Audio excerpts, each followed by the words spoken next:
네, 오늘 저희 뉴스를 통해서 G7, 주요 7개 나라 정상회담 관련 새로 들어온 소식들 전해드렸습니다.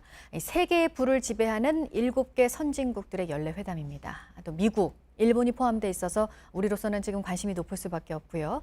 이란 핵 합의라든가 무역 문제, 환경 문제들을 다루는데 워낙 지금 각국의 이익을 중요하게 내세우는 나라들이 포함이 돼 있어서 이 회담이 올해 기로에 서 있다는 얘기가 나오고 있습니다.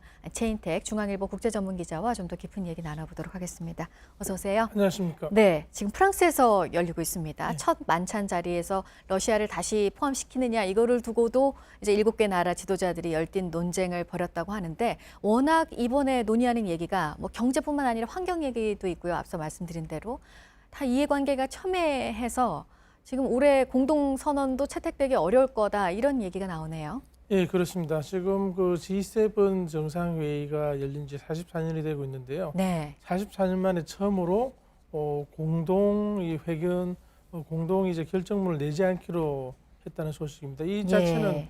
그 굉장히 그 논의가 심하게 그 서로 이제 합의에 이르지 못했다는 얘기도 되고요. 그리고 트럼프로 상징되는 가장 큰 나라인 미국이 여러 가지 그 무역이라든지 혹은 이제 안보 그리고 이제 그 기후변화 문제에서 네. 다른 나라들과 전혀 다른 생각을 하고 있음을 보여줬다. 그렇게 볼 수 있겠습니다. 트럼프가 가장 이제 크게 여기에 합의를 못 이루는데 큰 네, 요인이 된 네. 것으로 추정할 수 있겠습니다. 네. 그러니까 중요한 게 일단 경제 문제고요. 근데 트럼프 대통령이 시진핑 중국 주석을 적이라고 얘기해서 이것도 전면전으로 가는 건가 했는데 재고할 수 있다. 미중 무역 갈등에 대해서 이런 입장을 또 밝히기도 했어요. 예, 그런 얘기도 했습니다. 네. 왜 안 되겠느냐 얘기까지 하면서 이제 강조를 했는데요. 한편으로는 지금 그 미국과 중국 사이의 가장 큰 갈등인 지적재산권 그리고 이제 그 무역 수지 문제까지 얘기하면서 비상사태 얘기까지 하는 등 굉장히 갈팡질팡하는 상황입니다. 지금 이 얘기는 한마디로 중국에 대해서 보는 눈의 수준은 조금 이제 조절을 할 수 있겠지만 미중 무역 마찰에서 결코 양보하지 않겠다는 그런 트럼프 대통령의 모습, 입장을 보여준 것으로 볼 수 있겠습니다. 네. 중국과도 갈등을 하고 있지만 또 미국이 지금 갈등을 하고 있는 나라가 이란이잖아요. 이란 핵 합의 관련 문제도 이번에 또 중요한 문제인데 이란 외무장관이 앞서 저희가 속보로 전해드렸지만 방문을 했어요. 이 회담 장소에. 그러면은 미국과 대화를 할 수 있을지도 지금 관심이고 어떻게 보십니까? 일단 그 개최국인 네. 그 프랑스의 마크롱 대통령이 초청을 한 것으로 이제 알려졌고요. 마크롱 대통령과 얘기를 하고 미국 측과는 어떠한 접촉도 하지 않고 바로 돌아갔습니다.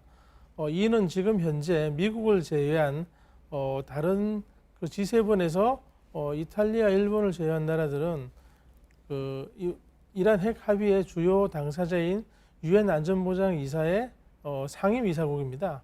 그래서 이 나라들은 지금 미국의 이란 핵 합의 탈퇴에 반대하고 있고 어떻게든 협상과 대화 타협을 통해서 이를 다시 복구해야 된다는 주장을 하고 있는데 이런 서로의 생각이 부딪히는 그런 현장으로 보이겠습니다. 일본만 해도 아베가 직접 이란으로 가서 협상을 하겠다고 나섰다가 실패를 했습니다만은 네. 이런 상황에서 미국과 다른 G7 회원국 간의 갈등의 골이 더욱 깊어지는 모습을 보였다고 하겠습니다. 네.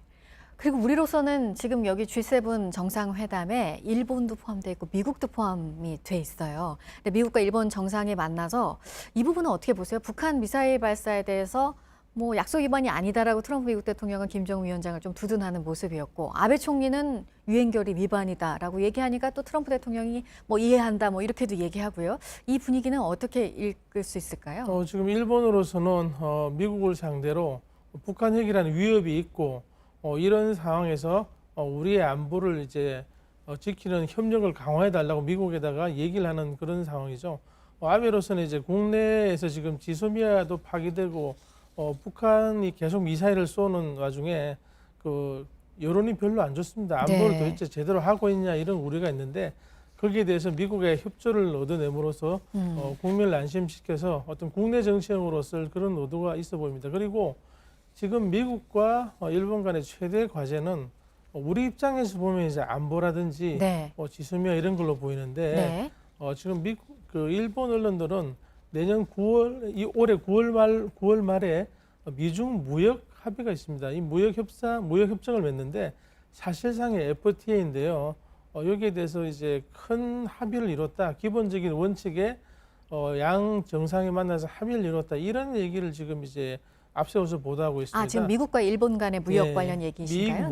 미일 무역에 네. 관해서 여기에 지금 일본이 굉장히 그 무기를 두고 있기 때문에 안보에 대해서는 지금 이제 한 중간 정도로 이제 힘을 싣는 게 아닌가 그렇게 판단할 수 있겠습니다. 네.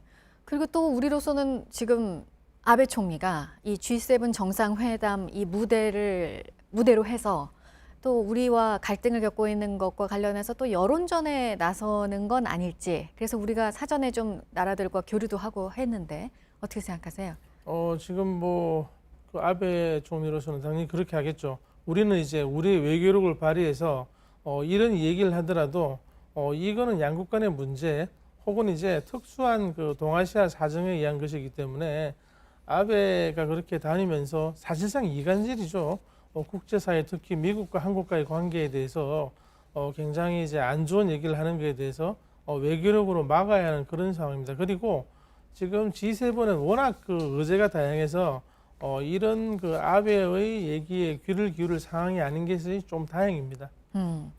이렇게 각 나라들이 특히나 일본이나 미국이나 자국의 이익을 최우선으로 앞세우는 이런 나라들이고, 그런 나라 7개 나라들이 모여서 뭐 여러 경제를 포함해서 안보를 포함해서 얘기는 한다고 하는데 점점 세계는 파편화되고 있고 이게 의미가 있겠느냐, 이런 얘기가 지금 나오고 있어서요. 네, 그런 지금 그 회의론이 굉장히 많이 제기되고 있습니다.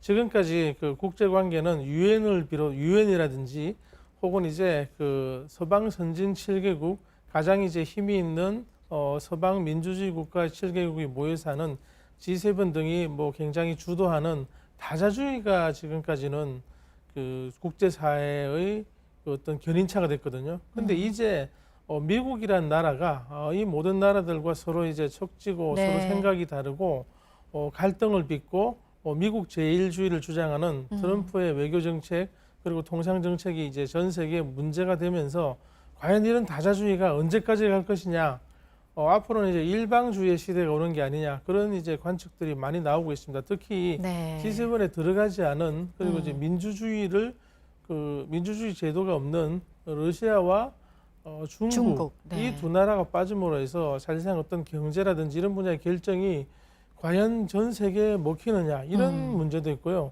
그렇다고 해서 러시아를 뭐 받아준다든지 하면은 러시아는 민주주의 가치, 인권의 가치, 그런 보편적인 그 인간적인 원칙을 추구하지 않는 네, 나라인데 네.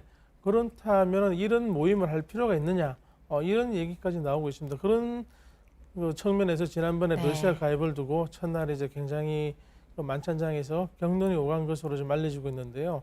G7의 미래, 네. 우리의 미래와도 굉장히 관련이 있습니다. 우리는 민주주의 국가이자 그리고 이제 경제적으로 힘이 있는 나라인데 서로 어떻게 협력을 할 수 있을지 앞으로 외교력을 집중하면서 봐야 될 것으로 보입니다. 알겠습니다. 최인택 중앙일보 국제전문기자였습니다. 잘 들었습니다.